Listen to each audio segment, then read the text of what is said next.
Gadis itu baru saja berulang tahun ke-10.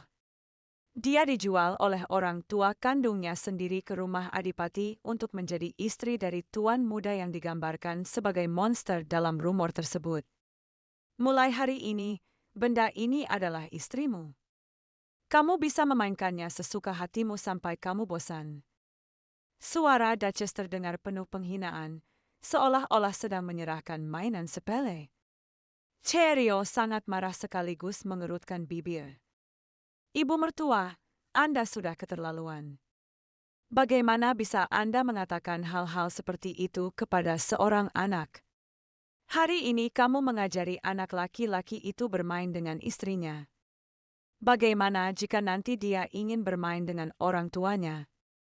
Ternyata gadis itu telah bertransmigrasi ke dalam sebuah novel yang pernah dibacanya menjadi Cheerio, adik perempuan Miria yang lemah dan tidak berguna, sang tokoh utama wanita dalam novel tersebut.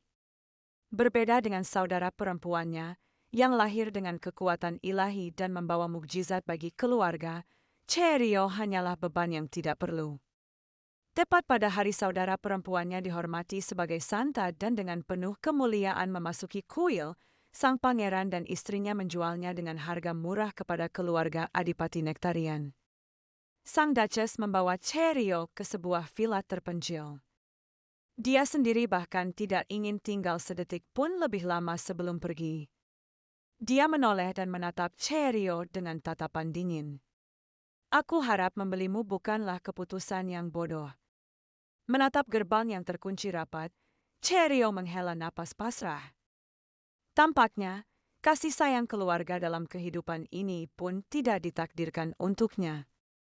Dia bahkan mengejek dirinya sendiri. Seandainya dia bereinkarnasi sehari lebih awal, mungkin dia akan sedikit kesulitan. Namun ironisnya, dia bereinkarnasi ke dalam tubuh ini tepat 1 hari sebelum dijual. Mengingat hari itu, saudara perempuannya, Miria, telah menarik rambutnya sambil tersenyum manis namun dengan niat jahat. Sampah sepertimu akhirnya punya hari di mana kau bisa dijual demi uang. Memang, saudari ini persis seperti yang digambarkan dalam novel, seorang penjahat yang gila uang. Kamu Cheerio, kan? Sebuah suara lemah terdengar dari belakang. Maaf kamu harus menikahi orang seperti aku. Bocah itu tanpa sadar meremas ujung bajunya, tidak berani menatap langsung ke matanya. Cheerio menoleh. Bocah berambut perak, kurus dan pucat, yang berdiri di depannya adalah calon suaminya, Kieran Nektarian. Namun siapa yang menyangka bahwa bocah yang tampaknya tidak berbahaya ini akan tumbuh menjadi penjahat brutal, yang dengan keras kepala menyeret seluruh dunia ke dalam pertumpahan darah, sang Raja Iblis Kieran. Sejak lahir, wajah Kieran memiliki sisik ular yang aneh, dan di punggungnya, lingkaran sihir penyegal yang asal-usulnya tidak diketahui terlihat jelas. Biasanya, lingkaran sihir harus dibuat oleh seseorang agar terbentuk. Namun bagaimana mungkin bayi yang baru lahir dicap dengan sihir semacam itu?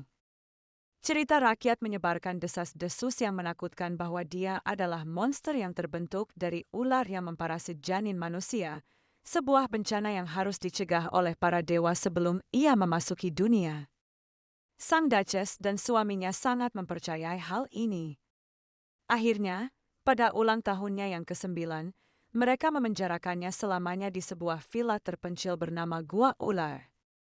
Mereka hanya sesekali mengirimkan beberapa mainan yang disebut hadiah.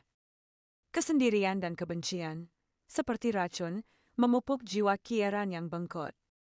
Seperti binatang buas yang terperangkap di sarang ular, dia jatuh ke jurang, membenci segalanya, dan akhirnya menjadi gila sepenuhnya, tanpa ampun membunuh semua orang di keluarga Duke, termasuk istrinya, Cheerio. Dahulu, ada seorang saudari yang jahat. Setelah itu, ada seorang calon suami yang kemudian menjadi seorang pembunuh. Cheerio tak kuasa menahan diri untuk menyesali nasib tragisnya. Namun, dia tetap berjalan menghampiri anak laki-laki itu dan dengan lembut menghiburnya. Tidak apa-apa. Seandainya saya tidak datang ke sini, situasinya mungkin akan jauh lebih buruk. Mungkin aku bahkan tidak akan punya atap untuk berlindung dari hujan. Benar-benar. Bocah itu memiringkan kepalanya. Mata emasnya yang polos dan indah membuat hati Cheerio meleleh. Mungkin aku bisa merawatnya dengan baik. Mungkin masih ada waktu untuk mengubah keadaan. Kami berdua adalah orang-orang yang tidak memiliki perlindungan orang tua. Jadi, mari kita hidup bersama secara harmonis, ya. Di mana kamar tidurmu? Aku ingin melihat tempat di mana kita akan tinggal bersama nanti. Kieran tidak bergerak. Tatapannya tertuju pada koper yang dipegang wanita itu. Ya, boleh saya bantu membawanya? Cheerio sedikit terkejut, lalu tersenyum dan menyerahkan koper itu kepadanya. Kalau begitu, aku akan merepotkanmu. Tindakan sesederhana itu saja sudah membuat mata bocah itu langsung berbinar. Tangan kecilnya yang penuh bekas luka dengan hati-hati memeluk koper itu erat-erat ke dadanya. Dia berlari kecil sambil menuntun Cheerio ke kamar tidur. Ruangan itu lebih rapi dan lebih luas dari yang dia bayangkan.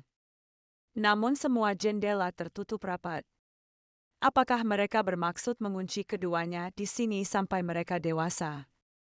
Ranjang itu sangat bersih sehingga seolah-olah tidak ada seorang pun yang pernah berbaring di atasnya. Hal itu mengejutkannya. Aku tidak pernah tidur di ranjang, bisik Kieran. Lalu, kamu tidur di mana? Kieran menunjuk ke sudut dinding yang lembab dan gelap. Cheerio terkejut. Tidak mungkin, kamu akan sakit. Kieran tampak malu. Ranjang itu terlalu besar. Cheerio tiba-tiba mengerti. Karena ranjangnya terlalu besar, dia tidur sendirian. Takut. Mulai hari ini, kamu tidur denganku. Kieran terdiam, suaranya sedikit bergetar. Mengapa kamu memperlakukanku dengan begitu baik?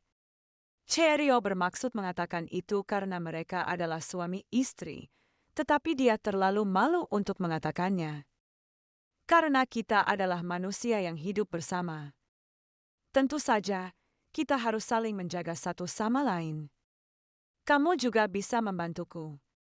Selain itu, mulai sekarang, tempat di sampingku akan selalu menjadi milikmu. Kieran sedikit tersipu. Dia perlahan naik ke tempat tidur, berbaring di samping Cheerio dengan hati-hati, seolah takut merusak mimpi. Bagaimana menurut Anda? Dengan bersama-sama, kalian tidak akan takut lagi, kan? Kieran mengangguk malu-malu. Lalu, aku harus memanggilmu apa?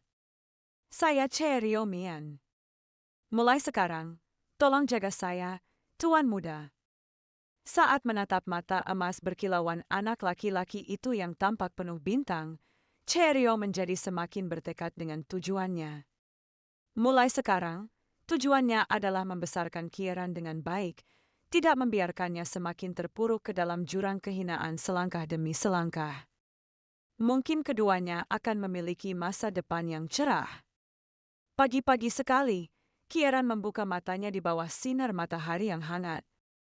Gambar pertama yang dilihatnya adalah senyum Cheerio yang berseri-seri bermandikan cahaya fajar.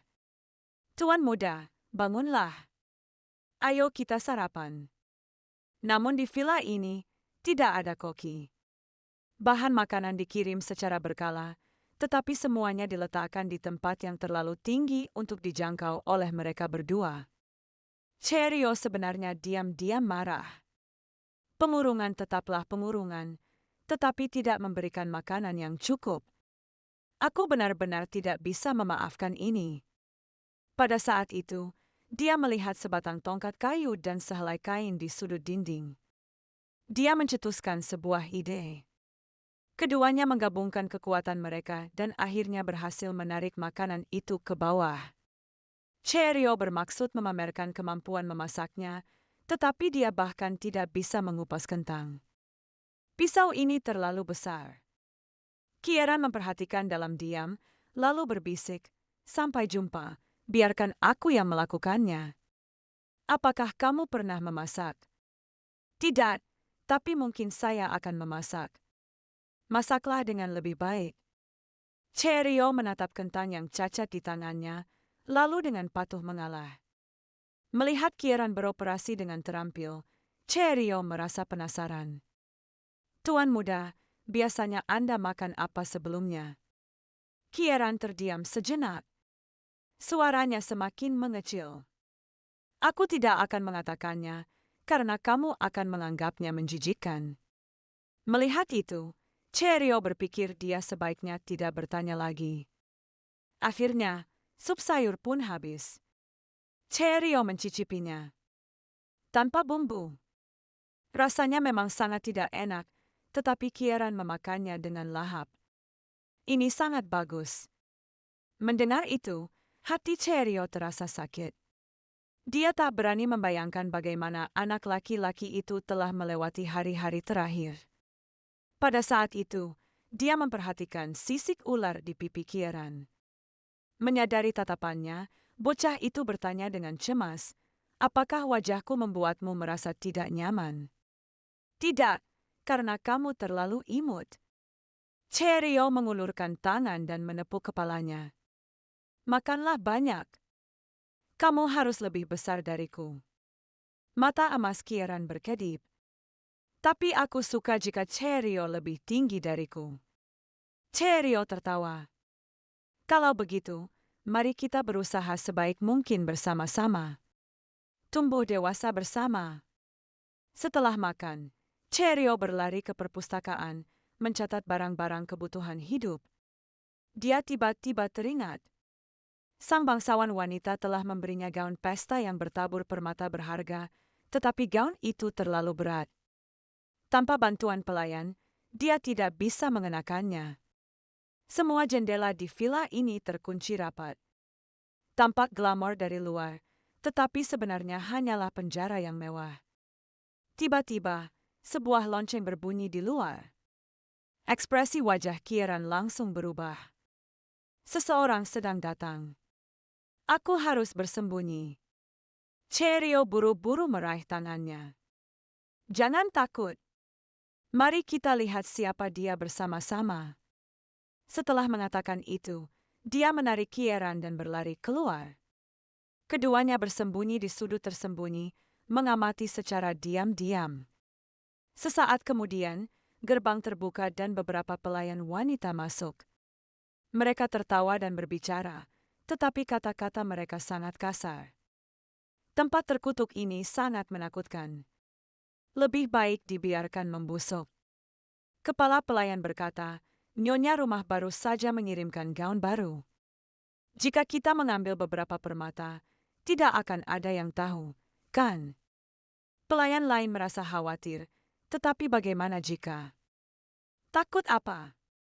Apakah monster itu berani mengadu? Mendengar percakapan mereka, Cheerio sangat marah. Namun ini juga merupakan kesempatan bagus bagi mereka untuk menyelinap keluar. "Baik, Tuan Muda. Mari kita manfaatkan kesempatan ini untuk keluar dan melihat-lihat." Kieran sedikit ragu, tapi mereka tidak mengizinkan saya keluar. "Tidak apa-apa. Aku akan pergi bersamamu." Dengan dorongan dari Cheerio, Kieran perlahan memegang tangannya. Kedua anak itu segera berlari menuju gerbang utama, tetapi mereka segera menyadari bahwa penjaga sedang berjaga-jaga.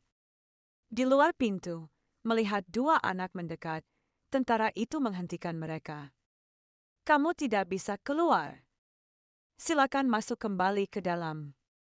Kieran bersembunyi ketakutan di belakang punggung Cheerio. Cheerio memperhatikan postur prajurit itu tanpa kaku. Jubahnya masih baru. Karena menduga dia mungkin seorang rekrutan baru, dia menyerahkan daftar kepada prajurit itu. "Saya membutuhkan barang-barang ini. Tolong siapkan untuk saya." Namun prajurit itu menyuruhnya mencari para pelayan yang baru saja masuk. "Mereka sibuk mencuri permata dari gaun pestaku. Saya khawatir mereka tidak punya waktu." Prajurit itu tidak mempercayainya. Mereka adalah orang-orang yang dipilih secara pribadi oleh nyonya rumah. Mereka tidak bisa melakukan hal-hal seperti itu. Cheerio melangkah maju, matanya jernih dan penuh tekad. Apakah Anda menyiratkan bahwa saya berbohong? Melihat sikap gadis itu yang tak terbantahkan, prajurit itu terdiam sejenak. Dia menyuruh kedua anak itu menunggu di sana. Lalu dia masuk ke dalam untuk memeriksa dirinya sendiri. Cheerio akhirnya berkesempatan mengamati villa ini dengan saksama. Siapa sangka tempat seindah ini disebut Gua Ular. Cheerio memandang Kieran, melihatnya menikmati sinar matahari dan udara segar yang sudah lama tidak ia rasakan. Sudah berapa lama dia di penjara? Apakah ini kali pertama dia berada di luar sejak di penjara? Namun mereka hanya bisa melihat. Jika mereka mencoba melarikan diri, mereka akan segera tertangkap kembali. Bunga-bunga di sini mekar dengan indah. Langit hari ini juga sangat biru. Tiba-tiba, Kieran mendongak dengan mata emasnya, suaranya jernih dan tulus. Tapi menurutku Cheerio bahkan lebih cantik. Wajah Cheerio memerah. Dia tidak menyangka akan dipuji di tempat ini. Aku seharusnya mengucapkan terima kasih, kan? Jadi, Cheerio tersenyum cerah. Terima kasih atas pujian Anda. Tepat saat itu, jeritan memilukan terdengar dari belakang. Saya tidak bersalah. Pelayan wanita itu, yang hanya berniat mencuri permata berharga tersebut, berlari mendekat dan berlutut. Nona Cheerio, tolong selamatkan saya. Saya benar-benar dituduh secara salah. Penjaga itu menatapnya dengan dingin. Saya menemukan sebuah permata berharga di gaun seorang wanita muda di dalam barang-barang pribadinya. Saya akan melaporkan ini kepada Duchess dan biarkan mereka menghadapi konsekuensinya. Tanpa hukuman, pelayan itu gemetar, wajahnya dipenuhi rasa takut, memohon bantuan kepada Cheerio. Cheerio hanya perlu melirik untuk langsung mengenali tindakan ceroboh ini. Bahkan terasa seperti ejekan yang disengaja. Pada saat itu, dia memperhatikan pola emas pada pakaian pelayan tersebut. Itulah simbol dari kuil tersebut. Tapi mengapa orang-orang dari kuil bekerja sebagai pelayan di rumah besar itu? Sang adipati tidak punya waktu untuk berpikir lebih lama. Kedua anak itu dipersilakan kembali ke dalam ruangan oleh tentara tersebut. Gerbang itu terkunci lagi. Cheerio bertanya kepada Kieran tentang identitas para pelayan wanita itu. Mereka adalah orang-orang yang diutus oleh kuil. Mereka sering sengaja membuat masalah untuk membuat ibu saya marah, lalu menyalahkan saya. Cheerio terdiam. Pemenjaraan Kieran sebagian disebabkan oleh Duke dan Duchess, tetapi tekanan dari pihak kuil juga sangat besar. Jadi, apakah balas dendamnya nanti juga akan mencakup kuil itu?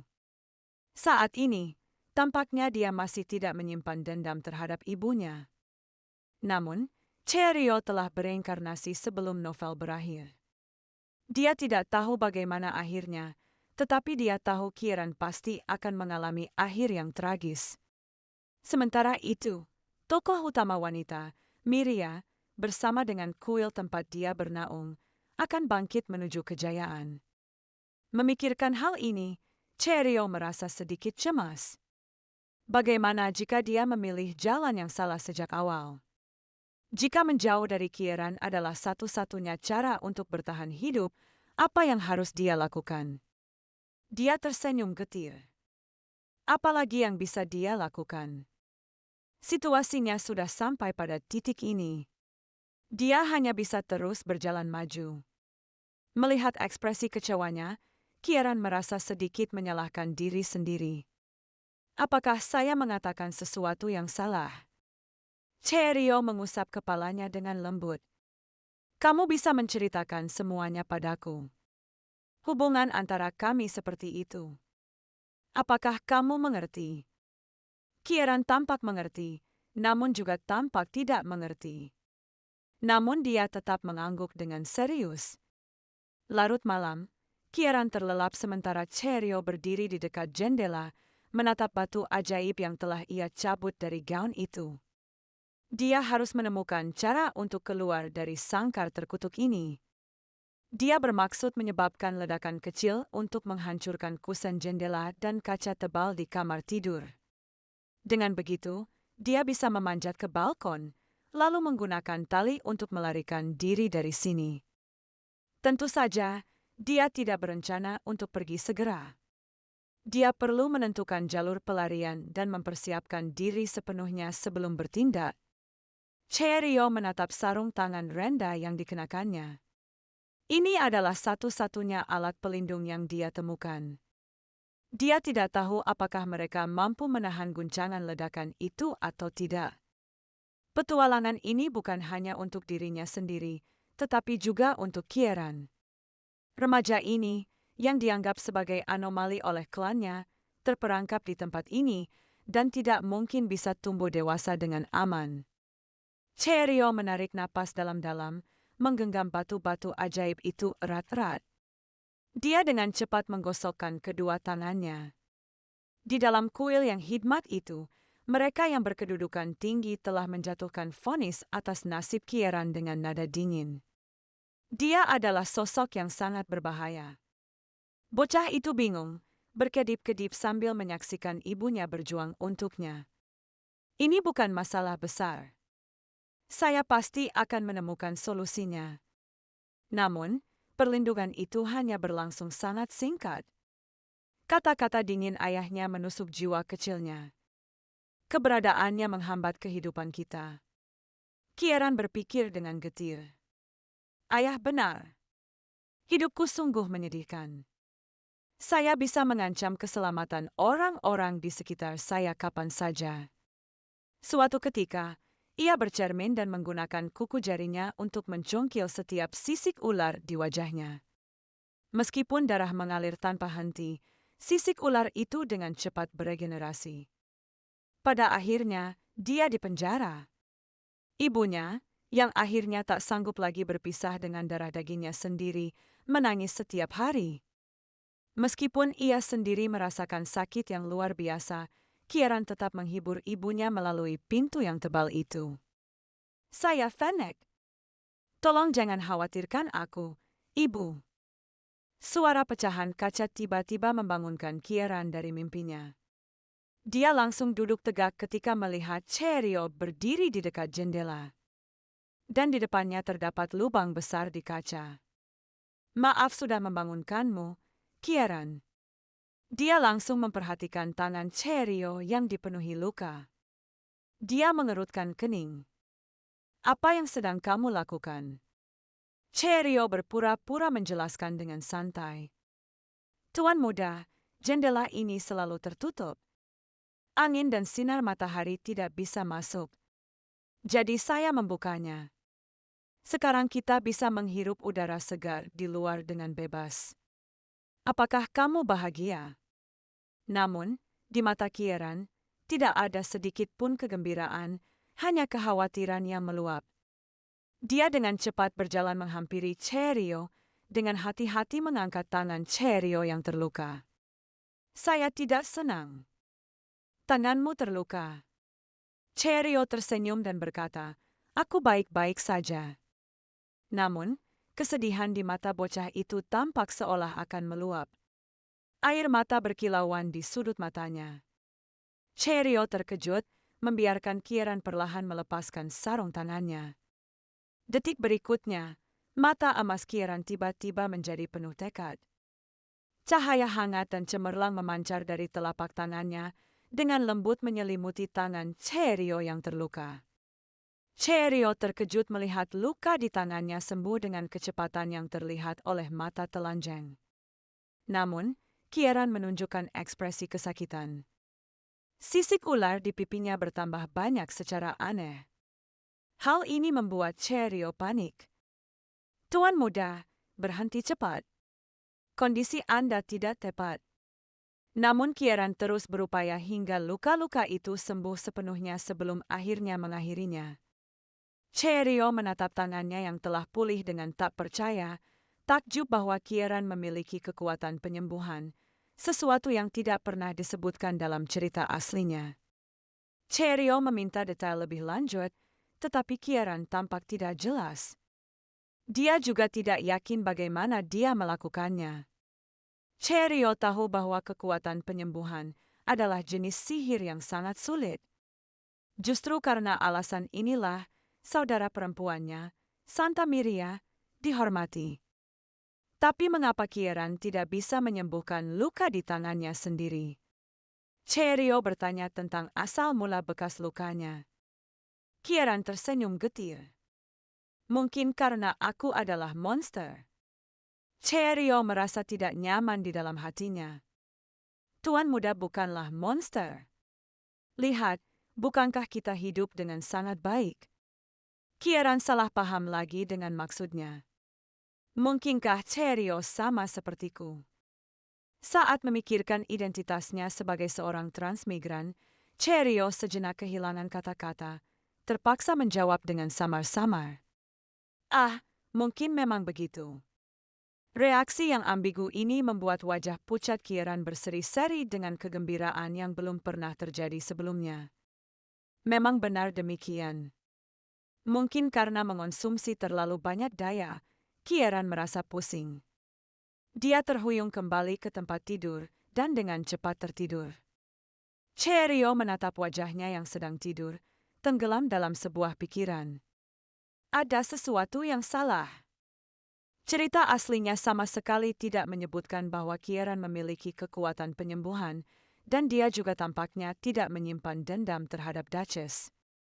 Semua petunjuk yang tidak biasa ini saling terkait dan mengarahkan Cheerio pada tebakan yang berani. Di balik kisah ini, apakah ada kebenaran yang sama sekali berbeda dari alur cerita aslinya? Setelah mendengar kabar bahwa permata di gaun pestanya juga dicuri oleh pelayan, Duchess, yang selalu menghindari Kieran, secara pribadi mengirimkan barang dan pakaian baru. Hal ini membuat Cheerio senang sekaligus curiga. Mengetahui ibunya telah datang, Kieran bergegas keluar. Namun karena terlalu terburu-buru, ia sayangnya tersandung dan jatuh. Ekspresi Duchess berubah. Ia hampir secara refleks bergegas maju, tetapi berhenti di tengah jalan. Cheerio melangkah maju untuk membantu Kieran berdiri. Hal itu membuatnya teringat akan reaksi Duchess barusan. Kepanikan dan kesedihan pada saat itu jelas bukan akting. Jelas sekali, dia sangat khawatir tentang Kieran. Tampaknya, di antara ibu dan anak ini, pasti ada rahasia yang tak terucapkan yang tersembunyi. Melihat Duchess hendak pergi, Cheerio buru-buru berlari untuk menahannya, matanya berbinar penuh antisipasi. Ibu, silakan tinggal dan minum secangkir teh sebelum pergi. Ibu ini membuat Duchess terdiam kaku. Apa yang baru saja kau sebutkan padaku? Pada saat itu, seorang pelayan di sampingnya tiba-tiba menyela. Nyonya, Anda sebaiknya tidak berlama-lama di sini. Itu tidak baik untukmu. Cheerio mengerutkan kening. Seorang pelayan berani ikut campur dalam tindakan majikannya. Menghubungkan hal ini dengan para pelayan dari kuil kemarin. Dia tidak bisa menahan rasa curiganya. Sang Duchess menatap pelayan itu dengan dingin, tetapi pihak lain sama sekali tidak mundur. Tolong jangan lupa, Anda hanya datang untuk mengantarkan barang. Namun, sang Duchess tetap memilih untuk tinggal. Beberapa saat kemudian, teh disajikan. Sang Duchess menyesap minumannya dan langsung mengerutkan kening. Sulit diminum. Terlalu cepat. Cheerio mengingatkannya dengan lembut. Ini adalah teh yang diseduh khusus untuk Anda oleh Tuan Muda. Sang Duchess langsung mengubah nada bicaranya. Namun rasa pahit baik untuk kesehatan. Selain itu, rasanya juga unik. Cheerio dengan sigap meraih uang kembaliannya. Dalam cerita aslinya, Duchess adalah seseorang yang membenci anaknya yang berwujud monster. Namun saat ini, tampaknya dia sengaja menyembunyikan perasaan sebenarnya. Pada saat itu, Pelayan itu kembali mendesak Duchess. Sudah larut malam. Apakah kamu tidak peduli jika kamu memberikan pengaruh buruk pada tuan muda? Sang Duchess meminum tegukan terakhir tehnya, meletakkan cangkir itu, dan berdiri untuk pergi. Dia menoleh dan dengan tenang memperingatkan Cheerio, jika kau ingin bertahan hidup. Namun tetaplah terjaga setiap saat. Di sini, tidak ada seorang pun yang berpihak padamu. Cheerio tersenyum dan berterima kasih padanya. Aku akan mengingat ajaranmu, Ibu. Gerbang itu tertutup kembali. Cheerio tersenyum dan menoleh ke Kieran. Tuan muda, Anda terlihat sangat bahagia. Apakah menyenangkan bertemu dengan Duchess? Kieran mengangguk malu-malu tetapi buru-buru menambahkan, aku juga sangat menyukai Cheerio. Cheerio menahan tawanya. Dia tidak berpikir wanita itu cemburu. Benarkah? Kali ini, dugaan Cheerio semakin diperkuat. Realita dan cerita aslinya semakin berbeda. Dia memutuskan akan mengamati lebih cermat besok ketika Duchess datang lagi. Namun, keesokan harinya, orang yang datang bukanlah Duchess, melainkan seorang pelayan yang angkuh. Sang Duchess tidak bisa datang hari ini karena dia mengabaikan doa yang ditetapkan di kuil. Hari ini, kita akan melakukan pekerjaan pemurnian. Harap tetap di tempat. Kamu juga. Cheerio bingung. Apa itu pekerjaan pemurnian? Kieran menjelaskan dengan suara rendah, mereka bilang bahwa dimanapun aku tinggal, tempat itu ternoda. Oleh karena itu, air tersebut harus dimurnikan secara berkala. Jika tidak, orang tua saya akan berada dalam bahaya. Benarkah begitu? Lalu, jika tuan muda benar-benar memikirkan Duchess, maka sebaiknya begitu. Saat pelayan itu mengulurkan tangannya ke arah Kieran, Cheerio melangkah maju dan menepis tangannya dengan keras. Kamu ingin melakukan apa? Pelayan itu mencibir. Apakah kamu masih mengira dirimu adalah selir muda dari kediaman Adipati? Sepertinya Anda tidak puas dengan identitas Anda sebagai saudara perempuan Santa. Cheerio membalas tanpa sopan santun sedikit pun. Sikap arogan dan sok berkuasa Anda yang mengandalkan kuil itulah yang benar-benar menjijikkan. Pelayan itu sangat marah. Kau pikir menjadi saudara perempuan Santa membuatmu begitu hebat? Lagi pula, aku lebih baik daripada tipe orang sepertimu yang tidak memiliki kekuatan suci tetapi suka bersikap sok. Pelayan itu terdiam dan harus pergi dengan kesal. Cheerio akhirnya berhasil menyusun pikirannya. Berdasarkan apa yang telah dilihatnya, dia menduga bahwa pihak kuil menggunakan pemenjaraan Kieran sebagai alasan untuk memanipulasi keluarga Duke, mengendalikan mereka sesuka hati. Kembali ke cerita aslinya, kuil itulah yang pertama kali memberi label Kieran sebagai monster. Tuan muda, saya sangat membenci orang-orang dari kuil itu. Aku juga membenci mereka. Orang tuaku pernah berkata bahwa meskipun aku menjadi monster, mereka akan tetap mencintaiku dan selalu berada di sisiku selamanya. Namun sejak orang-orang dari kuil tiba, semuanya berubah. Cheerio mengerutkan kening dalam-dalam. Jika dia ingin Kieran tumbuh sehat, mereka harus keluar dari kandang ini. Namun jika mereka melarikan diri dengan gegabah, kuil itu akan dengan mudah menangkap mereka kembali. Selain itu, tanpa bukti, mereka tidak bisa mengungkap kejahatan kuil tersebut. Kieran akan kesulitan melarikan diri sendirian. Mereka perlu membujuk Duke dan Duchess untuk berpihak kepada mereka. Tuan muda, apakah Anda ingin pergi dari sini? Tentu saja. Kalau begitu, mari kita pergi. Bagaimana? Cheerio menyeringai, memperlihatkan senyum misterius. Apakah kamu mau bermain api denganku? Larut malam, ketika semua orang tertidur lelap, api tiba-tiba berkobar di villa terpencil itu. Asap dan kobaran api membangunkan pasangan muda itu. Mereka terpaksa mencari jalur evakuasi darurat dari balkon lantai 2. Namun, meskipun semua ini tampak seperti kecelakaan, sebenarnya itu adalah jebakan yang dirancang dengan rumit oleh Cheerio. Tujuannya adalah untuk keluar dari sangkar emas ini tanpa membangkitkan kecurigaan kuil. Saat itu, Kieran keluar sambil memegang tali. Semuanya telah diatur persis seperti yang dia instruksikan. Untuk menyalakan api, Cheerio telah memasang mekanisme sederhana. Hanya dengan menarik seutas tali panjang, batu ajaib di ujung lainnya akan menciptakan gesekan dan meledak, membakar ruangan tersebut. Dia menyuruh Kieran bersembunyi di belakangnya dan menarik napas dalam-dalam. Keberhasilan atau kegagalan bergantung pada hal ini. Cheerio menarik talinya. Batu ajaib yang berada jauh itu bertabrakan dan terbakar. Dalam sekejap, api berkobar hebat di ruangan itu.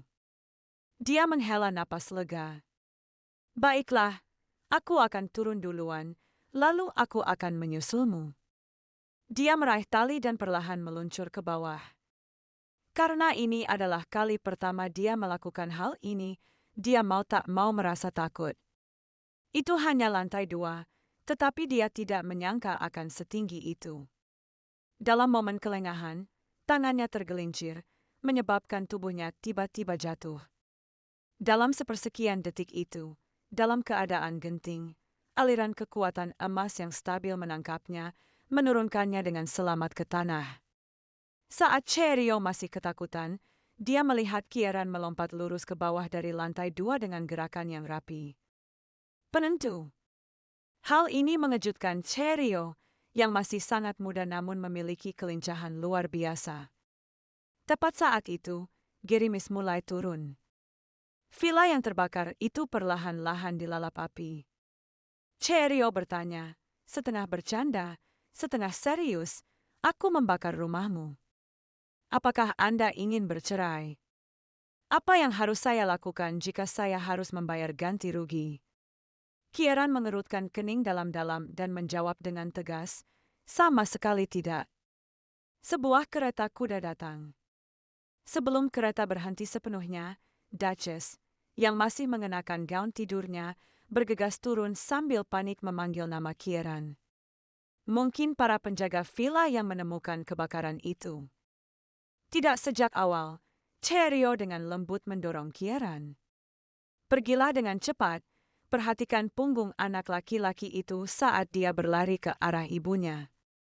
Cheerio tiba-tiba merasakan seseorang di belakangnya. Dia melihat seorang pria berambut perak dengan mata keemasan, berdiri di tengah hujan, memegang payung dan menatapnya. Apakah kamu tidak terluka? Suara pria itu dalam dan dingin. Cheerio menggelengkan kepalanya. Pada saat itu, dia tiba-tiba menyadari bahwa pria itu kehilangan lengan kirinya. Jadi, dia pasti ayah Kieran, Adipati Mainlik Nektarian. Dia pernah menjadi pendekar pedang termuda dalam sejarah kekaisaran dan penguasa de facto kota malam yang terkubur ini. Terlepas dari kemampuannya yang luar biasa, ia jarang disebutkan dalam cerita aslinya. Seandainya ia tidak kehilangan lengannya, kekuatannya mungkin jauh melebihi para pemeran utama pria sekalipun. Dan kecelakaan yang menyebabkan dia kehilangan lengannya itu dikabarkan terkait dengan kuil tersebut. Sang adipati menyerahkan payung kepada Cheerio, lalu membungkuk untuk menggendongnya.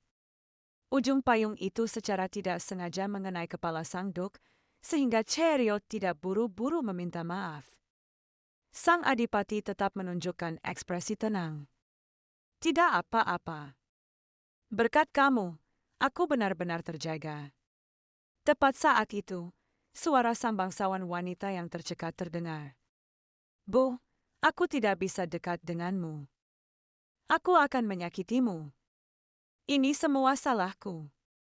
Ibu yang selama ini ia dambakan berada tepat di depannya, namun ia tak berani memeluknya. Hal ini membuat Kieran merasa sangat tersinggung. Meskipun dia menjelaskan bahwa dia benar-benar sehat, sang Duchess tetap tidak berani mendekatinya. Melihat ini, Cheerio meminta sang Duk untuk menurunkannya. Lalu dia mengambil payung dan berlari ke sisi Kieran. Dia memegang payung di atas kepalanya. Tuan muda, hati-hati nanti Anda bisa masuk angin. Aku baik-baik saja. Cheerio dengan lembut memeluk bahunya. Kamu tidak perlu bersikap tegar di depanku. Bahu saya tidak lebar, tetapi cukup kokoh untuk Anda sandari. Namun Kieran tetap sangat kecewa. Hujan semakin deras. Pelayan itu tiba tepat waktu dengan membawa payung untuk sang Duk. Nyonya, sudah waktunya untuk kembali. Namun sang Duchess tetap bewildered, duduk di tanah. Cheerio melangkah maju dan memanggil ibu mertua. Namun, dia malah dimarahi. Jangan panggil aku begitu. Dia tidak bertanya mengapa Cheerio mencarinya atau bagaimana mereka bisa lolos. Sang Duchess tampaknya sama sekali tidak peduli. Sang adipati mempersilakan kedua anak itu masuk ke dalam kereta. Cheerio bertanya-tanya mengapa sang Duchess tidak ikut bersama mereka. Dia akan datang nanti. Karena pihak kuil memperingatkan bahwa jika dia mendekati Kieran, kondisi anak laki-laki itu akan memburuk. Menyadari bahwa ia sedang bersama anak-anak, sang Duk menyimpan kembali cerutu yang baru saja dikeluarkannya. Tatapan Cheerio menjadi gelap. Tampaknya kuil tersebut telah terus-menerus mengendalikan sang adipati secara tidak langsung. Peringatan itu kemungkinan besar adalah kebohongan. Sang adipati menatap Kieran dengan ekspresi yang rumit. Tapi bagaimana jika itu benar? Pada akhirnya, saya tidak bisa mempertaruhkan anak saya. Meskipun begitu, kita tetap bukanlah orang tua yang layak. Cheerio tidak bisa memahami seperti apa sebenarnya kepribadian sang Duk.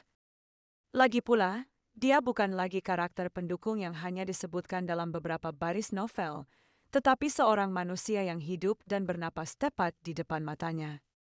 Kereta itu bergerak cepat.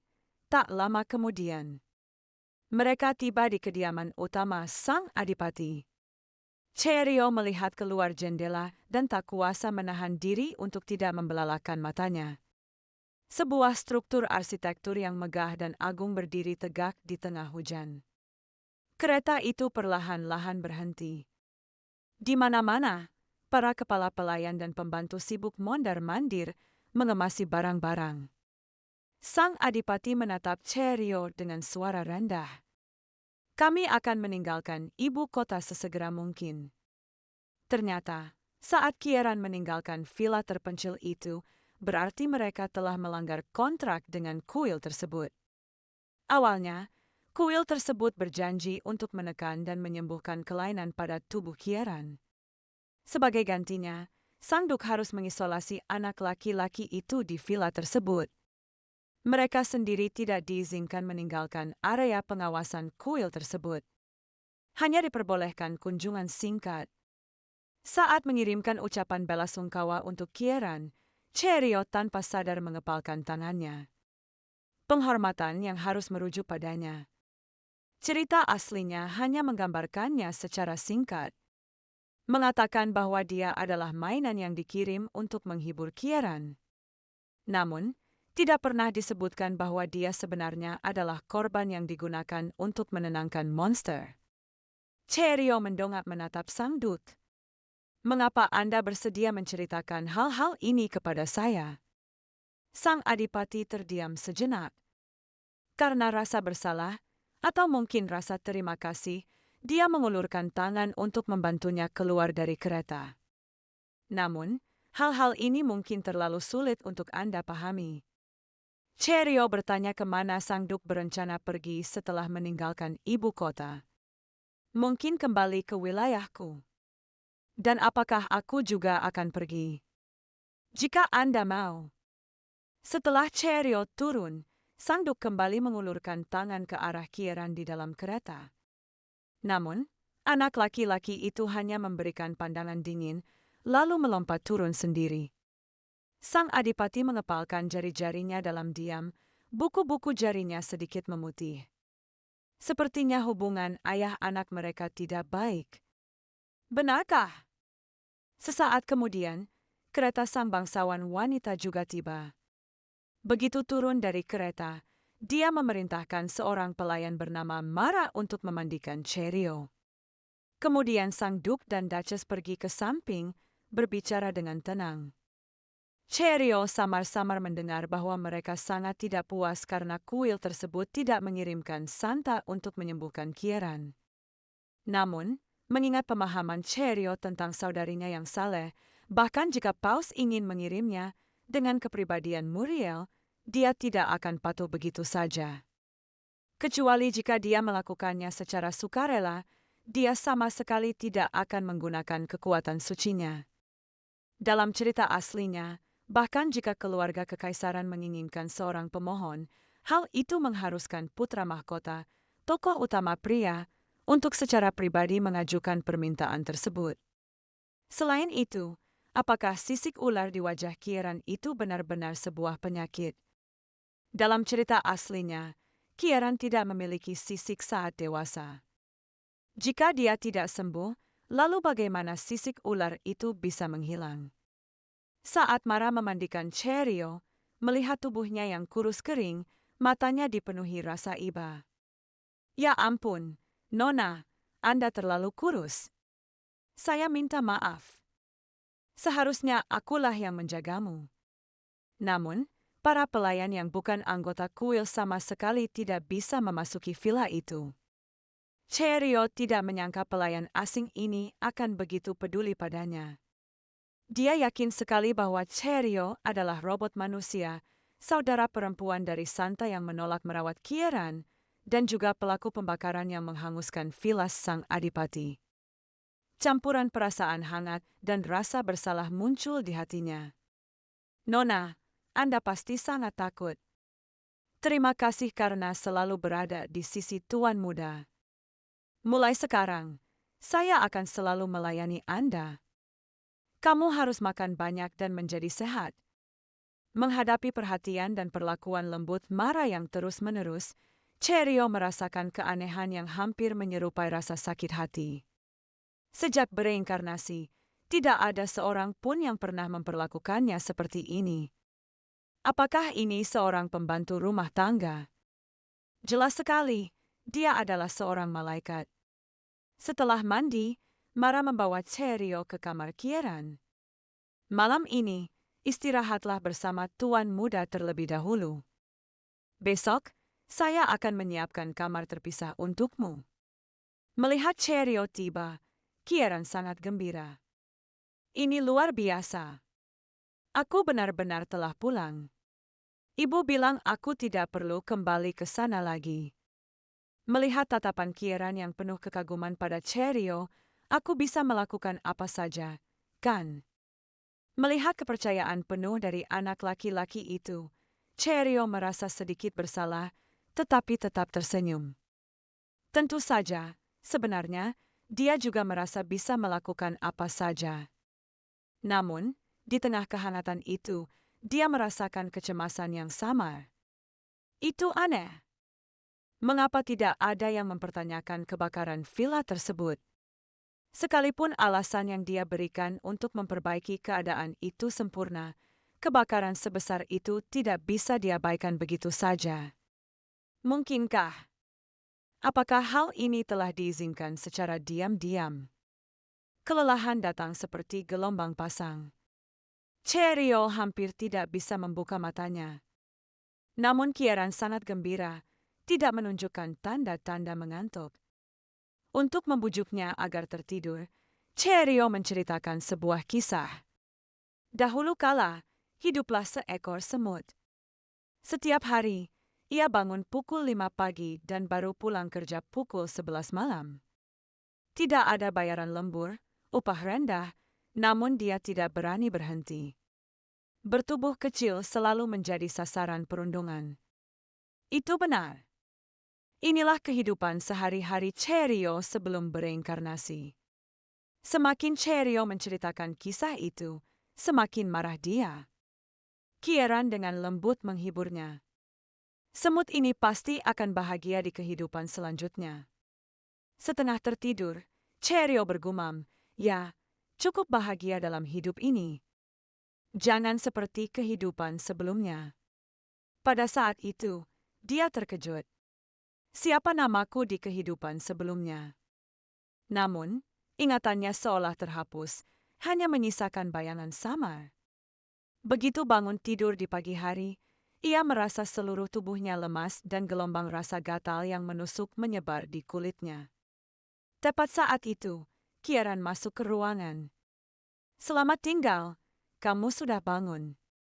Saat itulah dia teringat bahwa dia tertidur tadi malam, tepat di tengah-tengah bercerita. Dia bertanya bagaimana rasanya. Dia menoleh ke samping dan berbohong. Itu benar. Ceritanya sangat menarik, lalu dengan cepat mengganti topik. Ibu menelepon tadi dan mengatakan ada sesuatu yang ingin dia bicarakan. Jantung Cheerio tiba-tiba berdebar kencang. Apakah tujuannya untuk menanyakan tentang kebakaran di villa tersebut? Dia hendak berdiri ketika tiba-tiba merasakan gelombang pusing melanda dirinya. Dia harus berpegangan pada Kieran hanya untuk bisa melangkah. Ketika Cheerio sudah berpakaian rapi dan berjalan menuruni tangga, dia melihat Duchess sedang berhadapan dengan beberapa tamu tak diundang. Cheerio sedikit mengerutkan kening. Ternyata mereka adalah orang-orang dari kuil. Tidak heran dia merasa tidak nyaman. Itu disebabkan oleh kekuatan ilahi. Sejak mendapatkan kembali ingatannya, tubuhnya selalu menolak kekuatan ilahi. Suasana di aula besar seketika menjadi tegang. Pendeta itu meninggikan suara saat bertanya, "Nyonya, apakah Anda benar-benar berniat menentang pembangunan kuil tersebut? Serahkan terlebih dahulu semua pelayan yang menjadi bagian dari kuil tersebut. Besok pagi, Anda harus mengantar Tuan Muda Kieran kembali ke sana." Sang Duchess tetap tanpa ekspresi. "Hanya itu yang ingin Anda katakan." Sikap acuh tak acuh ini jelas membuat pendeta itu marah. "Kamu masih sombong seperti biasanya, kan? Apakah kau tidak memiliki belas kasihan terhadap rakyat kekaisaran?" "Ah, benar sekali. Anda bukan warga negara kekaisaran. Jadi wajar saja jika kamu tidak peduli dengan apapun." Menghadapi ejekan terus-menerus dari pendeta, sang Duchess tidak gentar. "Memang benar aku tidak mengerti apa-apa, tetapi aku percaya bahwa rakyat kekaisaran juga memiliki kebaikan hati. Seberapapun panjang lebar Anda berbicara, saya tidak akan mengubah keputusan saya." Di tengah wajah sang pendeta yang cemberut, sambil berbicara dingin, "Jika Anda ingin terus mengoceh, silakan pergi. Anda dengan jelas mengatakan bahwa Anda harus pergi sebelum pagi. Atau kau bermaksud untuk tetap tinggal dan menggangguku?" Melihat sikap tegas sang Duchess, rombongan itu terpaksa pergi dengan perasaan frustrasi. Cheerio berjalan mendekat. Dia memperhatikan tangan yang tersembunyi di lengan baju Duchess terkepal, kuku-kukunya menancap dalam-dalam ke telapak tangannya. Tampaknya dia juga telah lama menanggung penindasan dari kuil tersebut. "Ibu mertua, apakah ibu memanggilku?" Sang Duchess menoleh untuk melihat Cheerio. Tatapannya tertuju pada wajah pucat gadis itu. "Sebentar lagi, setelah semua persiapan selesai, kita akan meninggalkan ibu kota. Mungkin kita tidak akan pernah kembali. Jika ada sesuatu yang ingin Anda lakukan, luangkan waktu untuk menyelesaikannya sekarang." Cheerio berpikir sejenak. Sepertinya dia tidak memiliki keinginan khusus untuk melakukan sesuatu. Dia bertanya kepada Duchess, "Kalau begitu, bolehkah saya berjalan-jalan di taman?" Sang Duchess menundukkan pandangannya untuk menatap gadis kecil itu, secercah kelembutan terpancar dari matanya. "Mengapa mengatakan hal-hal aneh seperti itu? Anda sedang berjalan di rumah Anda sendiri. Mengapa Anda perlu meminta izin?" Pernyataan dari Duchess itu membuat hati Cheerio sedikit bergetar. Sikapnya terhadapnya tidak lagi sedingin sebelumnya. Apakah dia benar-benar diterima oleh keluarga ini? Setelah Duchess pergi, Kieran berdiri di pintu sambil memandang keluar. Ciria bertanya dengan rasa ingin tahu apa yang sedang dilakukan anak laki-laki itu. Saya harus menghafal wajah-wajah para pendeta itu. Saat aku dewasa nanti, aku akan memberi mereka pelajaran yang setimpal. Ciria tersenyum puas. Itu sangat terpuji. Aku pasti akan menghancurkan mereka semua. Kalimat ini menyebabkan ekspresi Ciria berubah. Dia buru-buru menasihati Kieran untuk tenang. Kami sudah berusaha keras untuk mengeluarkanmu dari sarang ular itu. Mengikuti jalan seorang penjahat tidak akan berhasil. Jika kamu membunuh para pendeta, itu akan mendatangkan malapetaka besar. Namun Kieran tampak sangat tersinggung. Tapi aku mendengar mereka mengatakan bahwa mereka berharap ibu cepat meninggal. Kata-kata itu membuat Ciria dipenuhi amarah. Beraninya mengumpat orang tua di depan anak. Keinginan untuk bertindak itu wajar. Selama tidak ada yang tahu, mungkin tidak apa-apa. Oh tidak, bukan itu. Kamu masih terlalu muda. Tunggu sampai kamu lebih dewasa untuk menghitung. Dia mengganti topik pembicaraan dan meminta Kieran untuk menuntunnya berkeliling taman. Saat mereka berjalan menuju taman, Ciria tiba-tiba merasakan dunia berputar dengan aneh. Jelas sekali pendeta itu sudah pergi. Mengapa dia merasa semakin tidak nyaman? Secara naluriah, dia menggenggam lengan Kieran. Keringat dingin langsung membasahi punggungnya. Kieran panik dan hendak memanggil seseorang. Namun Ciria tidak ingin membuat keributan. Dia khawatir jika dia menderita penyakit serius, Duchess mungkin akan meninggalkannya. Dalam hal itu, nasibnya akan jauh lebih tragis. Namun sedetik kemudian, dia sepenuhnya tenggelam dalam kegelapan. Dia tiba-tiba pingsan tanpa peringatan, membuat Kieran ketakutan dan berada di samping embernya. Ketika Ciria perlahan membuka matanya, ia mendapati dirinya terbaring di tempat tidur. Sang Duchess, yang biasanya bersikap dingin padanya, duduk dengan tenang di samping tempat tidur. Ciria tiba-tiba terbangun sepenuhnya. Dia ingat pingsan tiba-tiba saat berjalan di taman bersama Kieran. Dengan cemas ia bertanya kepada Duchess, di mana Kieran? Dia telah dibawa kembali ke kamarnya untuk beristirahat. Namun, dia sangat ketakutan saat itu. Ciria merasa sangat bersalah. Dia bisa membayangkan kepanikan Kieran saat itu. Namun, dia sendiri pun tidak mengerti mengapa dia tiba-tiba pingsan. Melihat ekspresi serius sang Duchess, hatinya terasa berat. Benarkah dia menderita penyakit serius dan akan ditinggalkan? Saat Ciria tenggelam dalam pikirannya, sang Duchess menghela napas. Saya minta maaf. Itu adalah kelalaian saya. Aku lupa bahwa kamu berbeda dari Kieran. Mulai sekarang, saya akan bertanggung jawab atas perawatan Anda. Mungkin Anda membutuhkan pengasuh yang tepat seperti Viscount Rose. Kata-kata itu membuat Ciria terkejut. Dia mengira tidak diusir saja sudah merupakan keberuntungan. Dia tidak menyangka Duchess akan meminta maaf padanya. Jelas sekali, dia hanyalah seorang anak yang dibeli dengan uang. Ini Elena, dokter pribadi sang adipati. Dia melakukan pemeriksaan menyeluruh padamu saat kamu dalam keadaan koma. Kami mendapati kondisi Anda sama sekali tidak optimis. Anda mungkin tidak akan bertahan hidup hingga tahun depan. Wajah Ciria langsung berubah serius. Bagaimana mungkin itu terjadi? Dalam cerita aslinya, Ciria jelas hidup hingga dewasa. Mengapa saya bisa hidup melewati tahun depan sekarang? Sang Duchess mengusap dahinya dengan pasrah. Dengan kondisi Anda saat ini, saya khawatir Anda tidak akan sanggup menempuh perjalanan ke wilayah tersebut. Duchess, aku bisa melakukannya.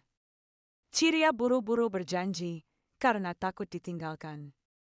Sang Duchess dengan lembut menyentuh dahinya, nada suaranya tidak menyisakan ruang untuk keraguan. Jangan terburu-buru untuk bersikap tegar. Saya sedang memikirkan caranya.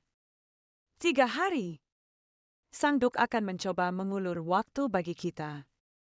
Dia menoleh ke Elena dan memberi instruksi. Sebelum Viscount Rose tiba, kau akan bertanggung jawab atas kesembuhan Ciria. Elena tampak gelisah.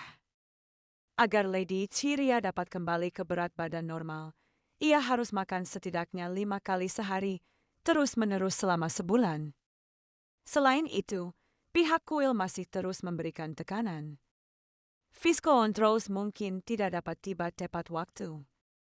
Di bawah tatapan tajam Sang Duchess, dia segera mengoreksi dirinya sendiri. Tentu saja, itu adalah hal-hal yang perlu dikhawatirkan oleh Duchess. Saya hanya perlu menjaga gadis muda itu dengan baik. Ciria sangat ketakutan. Keluarga Duk sudah tegang dengan pihak kuil, dan sekarang mereka harus menunda perjalanan karena dia. Sebenarnya tidak perlu menunda urusan resmi karena saya. Saya sudah sangat berterima kasih karena Anda bersedia membawa saya ke wilayah tersebut.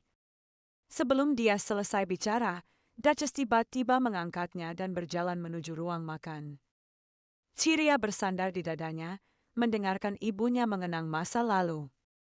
Aku ingat ketika Ciaran berumur 6 tahun, berat badannya hampir sama dengan berat badanmu sekarang. Ciria ingin turun dan berjalan, tetapi ia sama sekali diabaikan oleh Duchess. Tepat saat itu, Ciaran berlari mendekat. Masih ada air mata di sudut mata anak laki-laki itu. Suaranya tercekat. Ciria, kamu tidak diperbolehkan masuk surga, oke? Ciria terkejut. Dia belum sampai pada tahap itu, kan? Elena menjelaskan dengan pasrah, Tuan muda baru saja mendengar percakapan kami. Ciria merasa hal itu agak aneh. Jelas sekali, anak laki-laki itu masih berada di kamarnya. Bagaimana mungkin dia ada di sini? Tidak lama kemudian, beberapa orang tiba di ruang makan. Ciria dengan lembut didudukkan di sebuah kursi. Melihat hidangan mewah di depannya, dia merasakan tekanan yang sangat besar. Banyak sekali, haruskah aku makan semuanya? Ciaran dan Elena berada di sisinya, menyemangatinya agar cepat pulih. Kamu pasti bisa melakukannya. Ciria menatap Duchess. Dia tampaknya memiliki niat yang sama. Ciria mencoba satu gigitan dan langsung terpikat oleh rasanya. Setelah makan sampai kenyang, dia mengusap perutnya yang kencang dan memohon, aku benar-benar tidak bisa makan lagi. Tidak apa-apa, lakukan perlahan-lahan. Elena membawa obat penurun demam dan obat pencernaan. Akan ada banyak jenis obat yang harus diminum nanti. Tolong lakukan yang terbaik, Nona muda. Ciaran berkata dengan serius, surga jelas tidak memiliki makanan yang enak. Jadi, kamu sama sekali tidak bisa pergi. Ciria juga memutuskan untuk menjaga kesehatannya dengan baik. Dia harus segera pulih. Malam pun tiba. Ciria gelisah dan bolak-balik di tempat tidur, tidak bisa tidur. Dia teringat akan sosok Duchess yang sengaja tinggal di taman bersama mereka setelah makan malam. Sebuah perasaan hangat muncul di hatinya. Jelas sekali, dia adalah orang yang sibuk dengan 1000 hal yang harus dilakukan, namun dia bersedia meluangkan waktu untuk mengamati hal-hal tersebut. Mungkin wanita ini tidak sedingin saat mereka pertama kali bertemu. Saat itu, katanya dengan dingin, kau hanyalah mainan Ciaran. Jika dipikir-pikir sekarang, kata-kata itu mungkin memang ditujukan untuk didengar oleh orang-orang di kuil. Ibu sebenarnya sangat lembut. Bukankah begitu, Tuan muda? Tentu saja, aku paling menyukai ibu. Dan Ciria juga.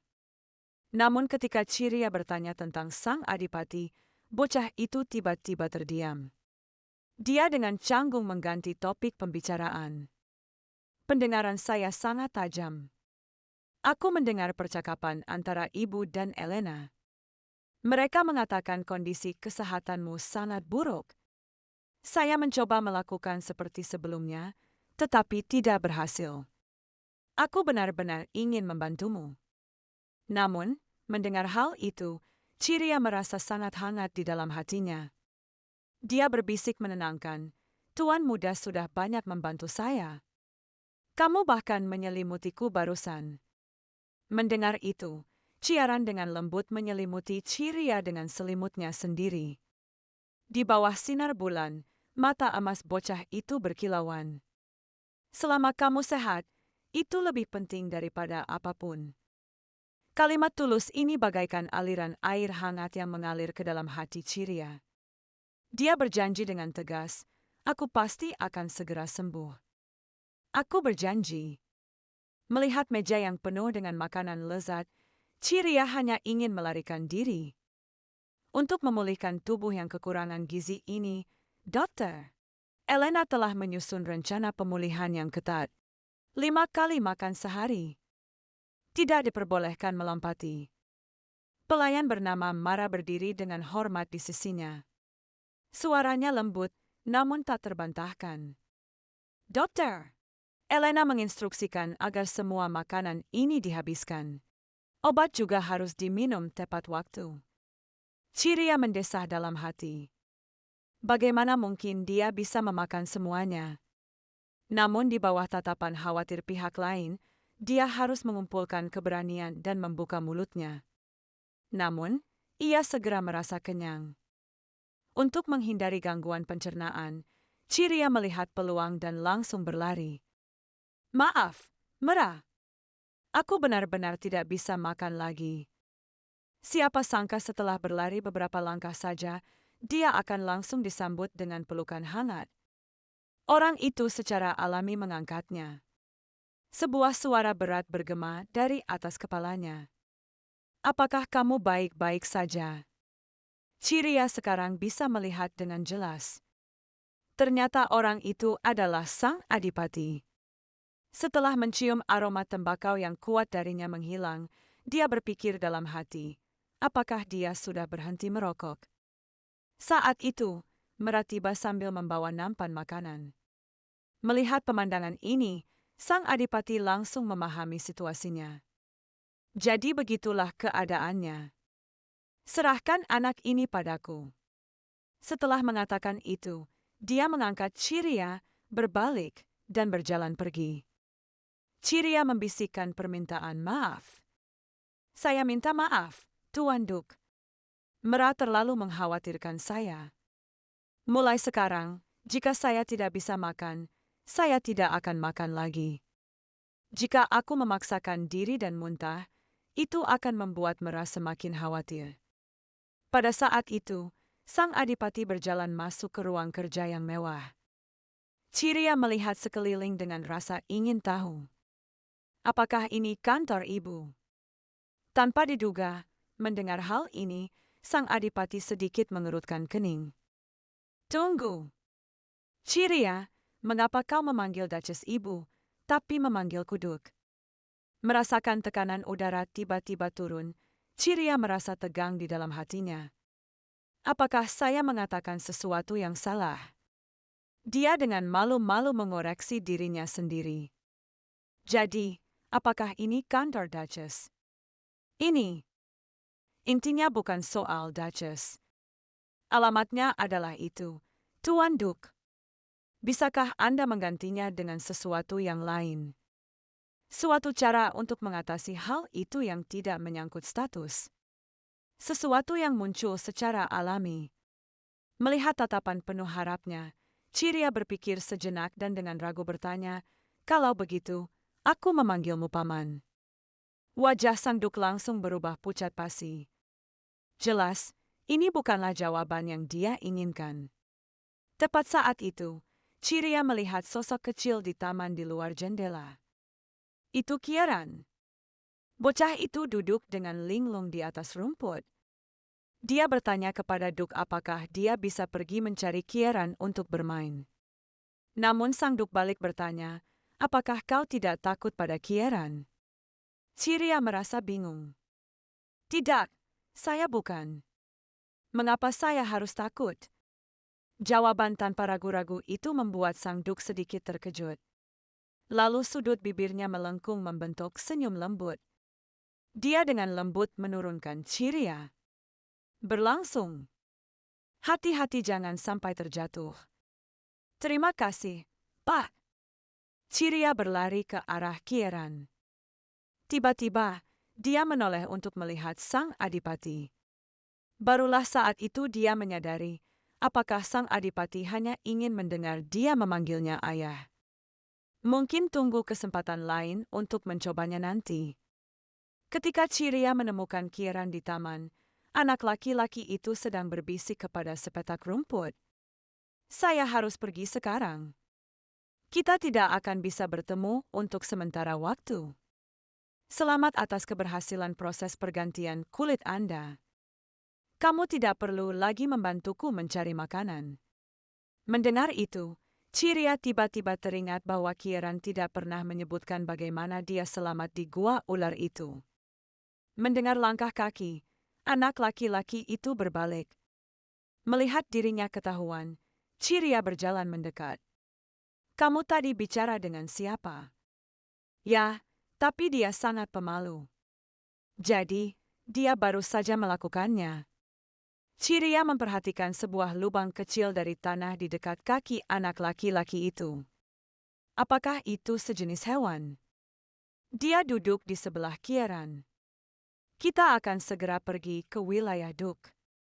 Apakah kamu tidak akan merindukan teman-temanmu? Tidak apa-apa. Saya punya banyak teman di kebun bunga dan hutan di sana. Bocah itu tersenyum cerah, lalu tampak sedih sesaat. Tapi aku tidak akan diizinkan masuk ke hutan lagi. Semua orang sangat takut padaku.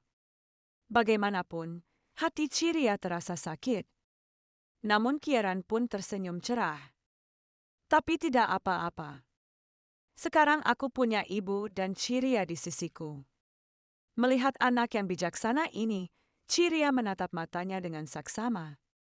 Di masa depan, kemanapun kamu ingin pergi, kamu harus memberitahuku. Aku akan mengantarmu kemana saja. Kieran mengangguk gembira. Detik berikutnya, dia mengajukan pertanyaan yang mengejutkan Ciria. Saya ingin mengetahui tentang keluarga Ciria. Ciria terkejut. Bagaimana sebaiknya dia memperkenalkan keluarganya yang murahan itu kepada Kieran? Orang tua Count dan Countess hanya berpikir untuk mengeksploitasi anak-anak mereka demi kekayaan dan status. Dan saudari Santa yang memiliki reputasi sebagai tokoh antagonis dalam cerita aslinya. Ciria tiba-tiba menyadari bahwa kelemahan terbesarnya adalah keluarganya.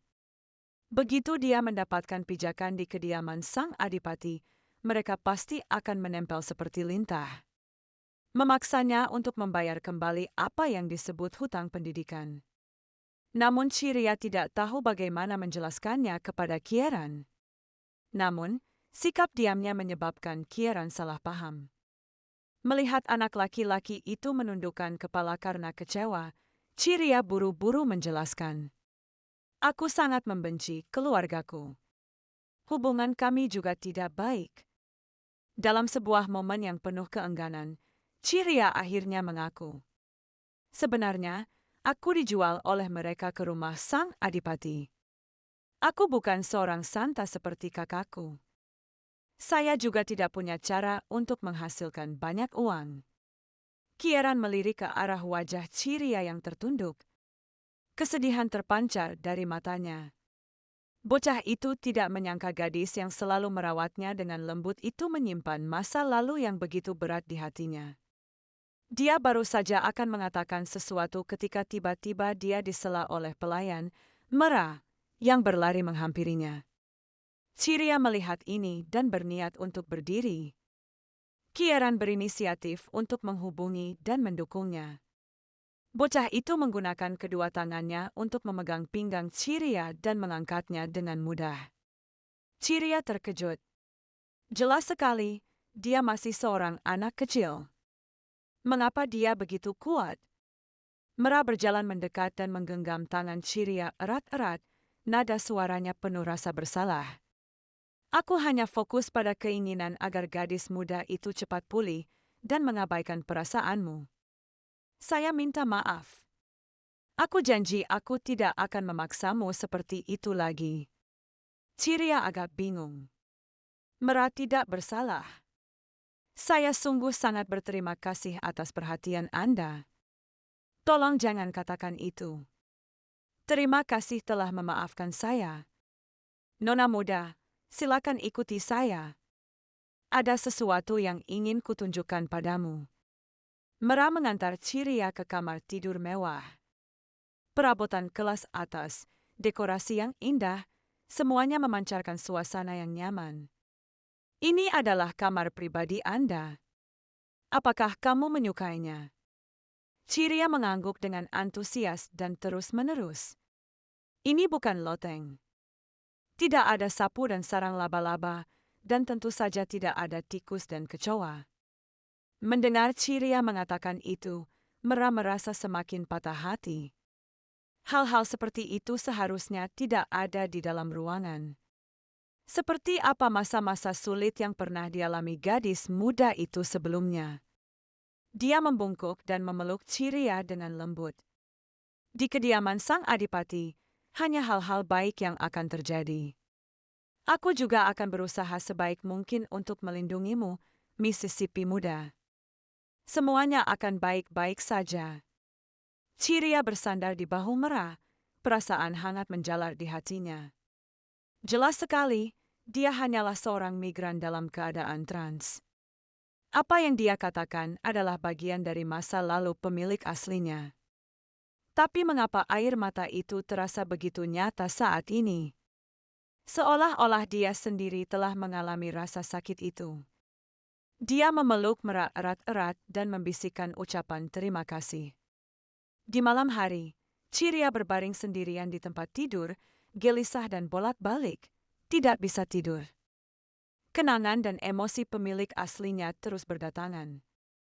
Setelah berpikir dengan saksama, dia tidak lagi ingat dengan jelas penampilannya sebelum migrasi trans. Apakah dia secara bertahap menyatu dengan identitas ini? Dia bangkit dari tempat tidur dan membuka koper, satu-satunya barang bawaan yang dibawa dari kediaman sang pangeran. Sebuah kain emas jatuh dari dalam. Inilah uang yang telah ia perjuangkan dengan susah payah untuk dicuri. Mari kita gunakan uang ini untuk membeli hadiah bagi semua orang, sebagai balasan atas kasih sayang Duchess, Lord Duke, dan Kieran. Dia tidak ingin mengecewakan kebaikan mereka. Pagi-pagi sekali keesokan harinya, Ciria secara aktif mencari Duchess. Ibu mertua, aku ingin keluar sebentar hari ini, apakah tidak apa-apa? Sang Duchess sedikit mengerutkan kening.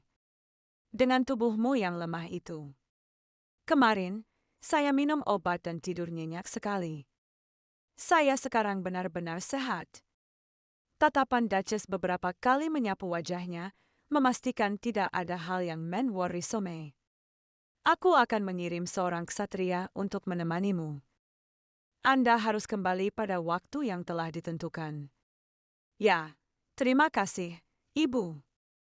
Jangan berlari terlalu cepat, nanti kamu jatuh. Ya, Bu. Begitu melangkah keluar pintu, Ciria melihat seorang ksatria dengan wajah dingin dan muram menunggu di dekat kereta. Dia membungkuk kepada Ciria. Saya akan bertanggung jawab atas keselamatan Anda, Nona muda. Kereta kuda itu perlahan-lahan menjauh. Ciria dengan tenang mengamati ksatria yang diam di hadapannya. Orang ini sungguh dingin. Karena bosan, dia tak bisa menahan diri untuk memikirkan Kieran. Aku penasaran apa yang sedang dia lakukan sekarang.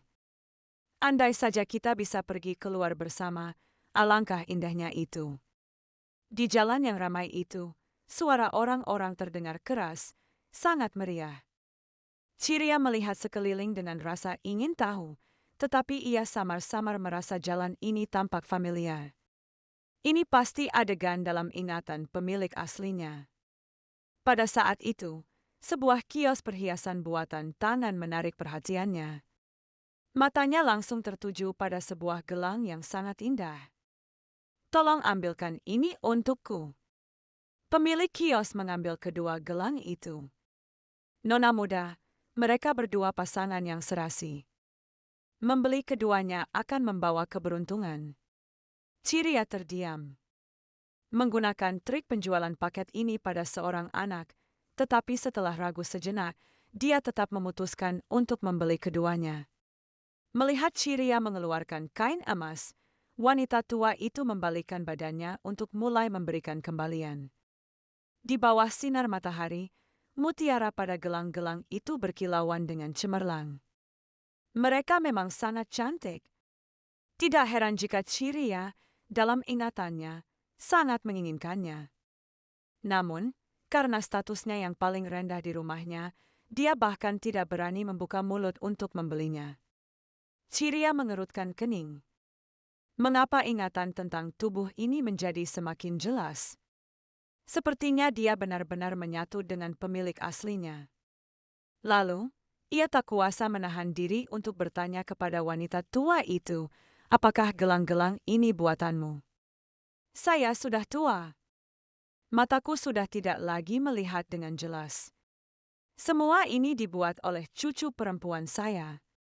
Wanita tua itu melemparkan sekantong besar uang receh kepada Ciria. "Ini kembalian Anda." Ksatria di sampingnya berinisiatif untuk mengambilnya. "Biar saya pegangkan untuk Anda." Saat yang Mississippi meninggalkan kios, Ciria berencana pergi ke toko-toko yang lebih formal untuk memilih hadiah bagi Duchess dan Lord Duke. Tak lama kemudian, kedua sisi jalan itu tak lagi dipenuhi kios-kios kecil yang secara bertahap digantikan oleh gedung-gedung tinggi. Cukup banyak bangsawan dengan pakaian megah yang bersantai. Berjalan-jalan.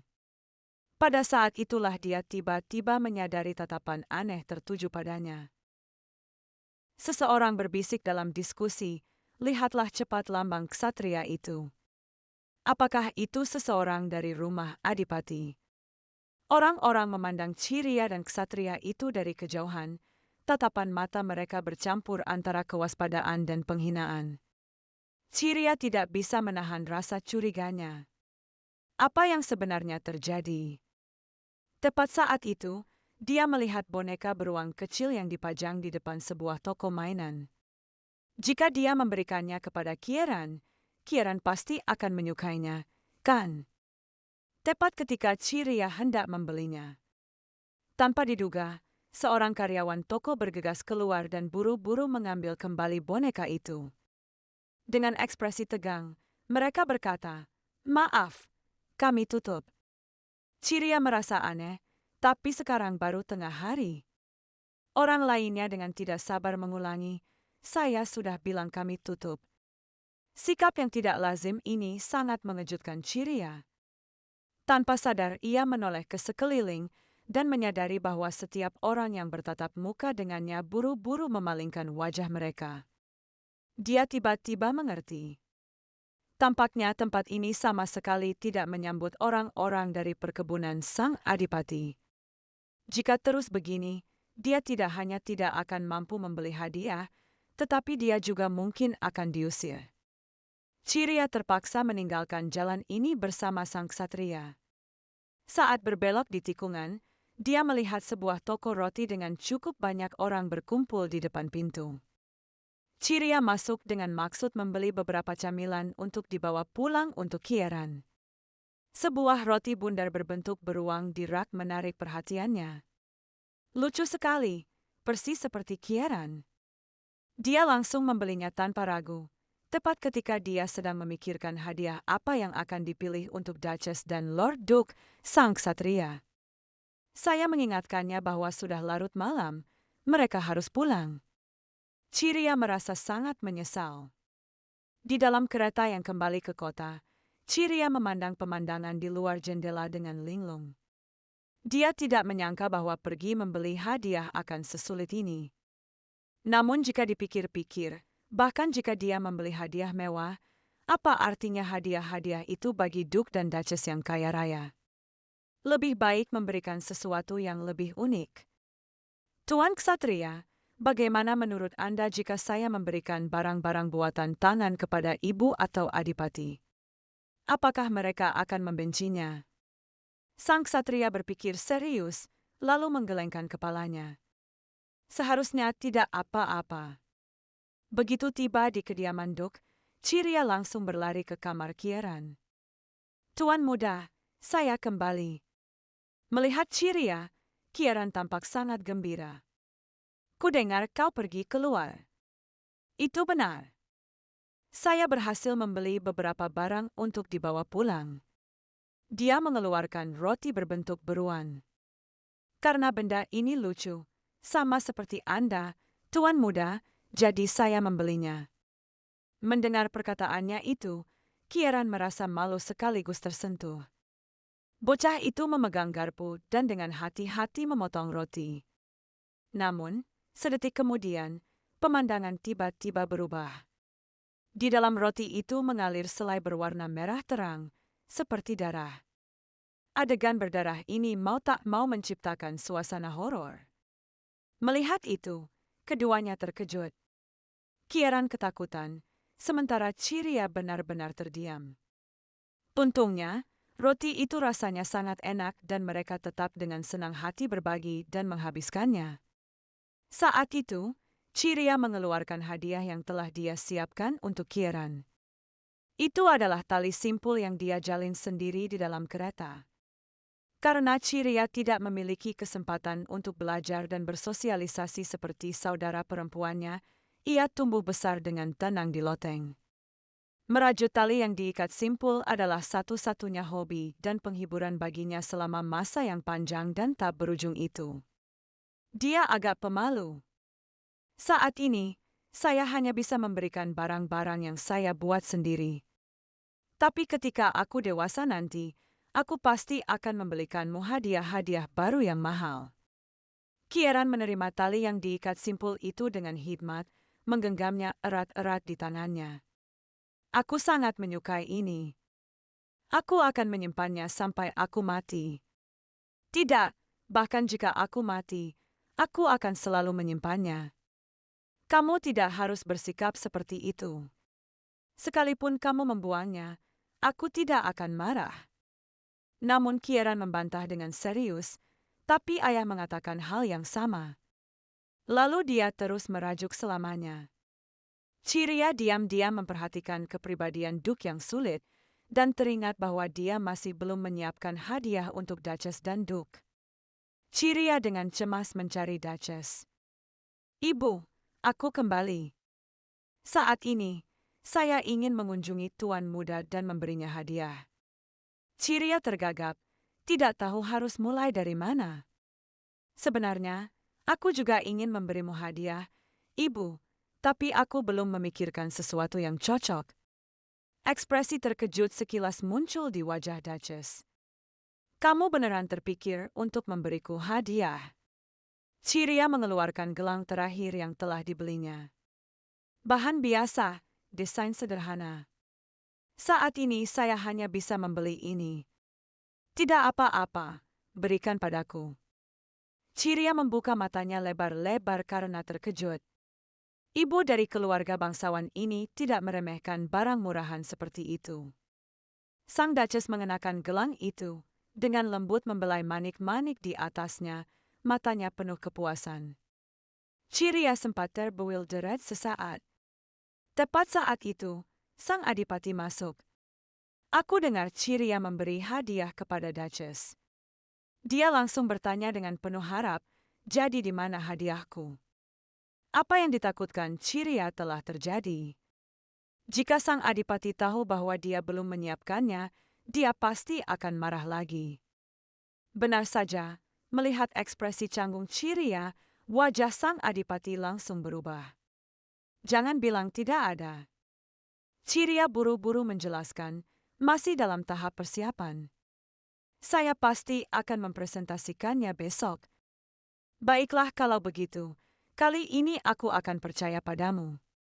Setelah mengatakan itu, dia berbalik dan berjalan pergi, punggungnya tampak memancarkan kekecewaan. Ciria berdoa dalam hati. Dia berharap sang duk tidak akan berharap terlalu banyak. Bagaimana jika hadiah itu tidak menyenangkan hatinya, dan dia malah semakin marah? Pada saat itu, Duchess angkat bicara untuk menghiburnya. Sang adipati sangat menyukaimu. Jangan terlalu tertekan.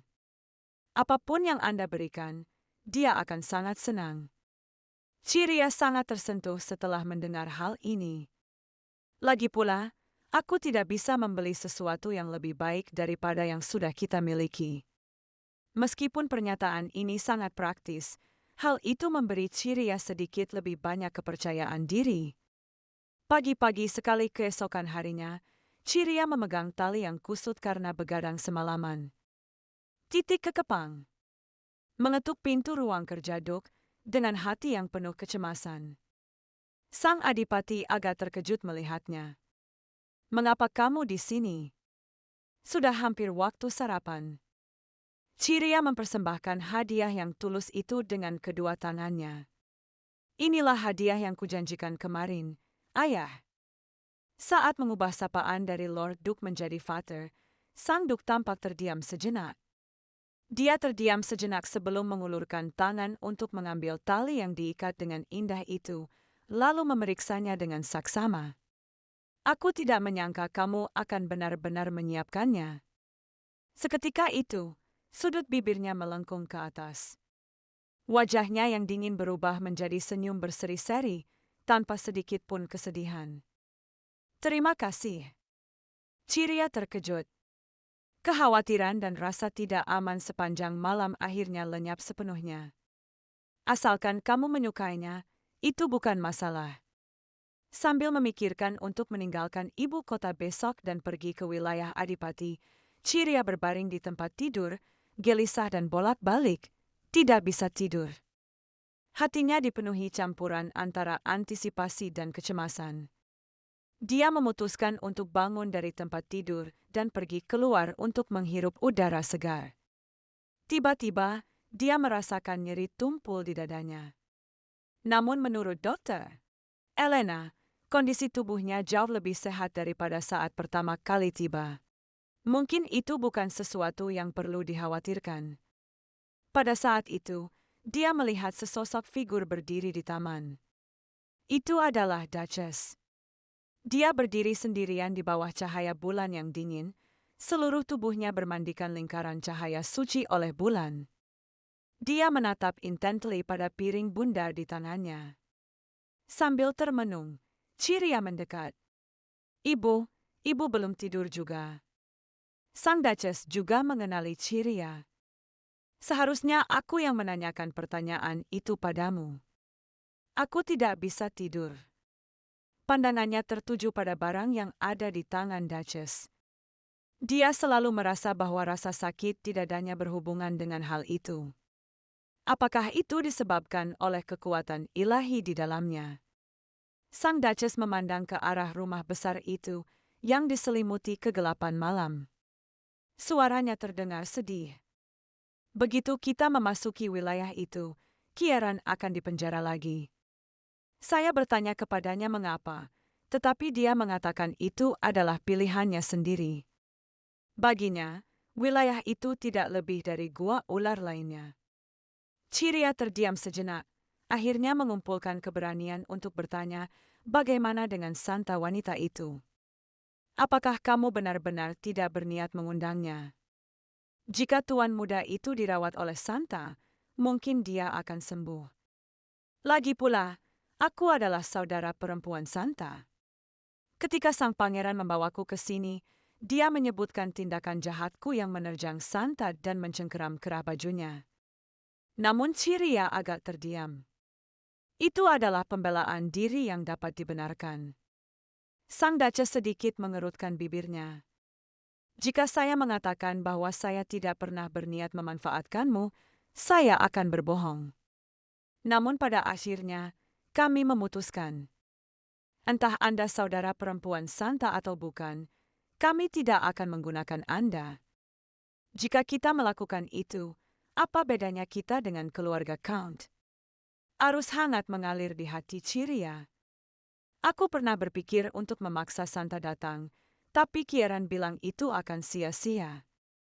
Dia berkata padaku, orang yang bisa menyembuhkan monster pastilah monster lain.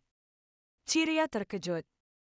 Dia tiba-tiba teringat saat mereka berada di gua ular. Kieran bertanya padanya, apakah karena kita tipe orang yang sama sehingga kamu memperlakukanku dengan baik? Saat itu, dia hanya menjawab dengan santai. Dia tidak menyangka anak laki-laki itu akan percaya bahwa itu benar. Aku sama sekali tidak mengerti maksudnya. Namun mungkin mengoleksi monster lebih bermanfaat daripada menjilat para penghuni kuil. Sang Duchess meremas piring bundar itu di tangannya, nada suaranya penuh amarah. Entah itu segel sihir atau apapun, selama kutukan pada Kieran menghilang, kuil itu tidak akan pernah bisa mengendalikan kita lagi. Dia menoleh dan menatap Ciria dengan mata lembut. Pada saat itu, tidak akan ada lagi yang mengkritikmu karena menyerang Santa tersebut. Harga sewa dibekukan. Dadanya merasakan nyeri yang sama sekali berbeda dibandingkan sebelumnya. Dia tidak menyangka bahwa di dunia ini, satu-satunya orang yang memberinya kehangatan adalah orang-orang di kediaman Adipati. Namun dia tahu bahwa dalam novel aslinya, setiap orang dari mereka akan mati di tangan Kieran yang mengamuk. Melihat ekspresi aneh Ciria, Duchess mengira dia demam lagi. Ciria menggelengkan kepalanya dan dengan sigap meraih tangan orang lain. Wanita dari keluarga kerajaan yang jatuh ini, yang putranya dicap sebagai monster, namun tetap kuat dan tidak takut untuk menunjukkan kelembutan, adalah pilar sejati kediaman ini. Terima kasih telah menerima saya. Saya juga akan melakukan yang terbaik untuk kadipaten ini. Ciria membuat resolusi tegas. Dia sama sekali tidak akan membiarkan mereka mengalami akhir yang tragis seperti dalam novel aslinya. Sang Duchess tertawa. Sungguh mengejutkan. Aku kira kau akan memohon agar kami mengirimmu ke keluarga lain. Ciria mengangkat kepalanya dan menatap langsung ke matanya. Saya suka tempat ini. Aku menyukaimu, Ibu.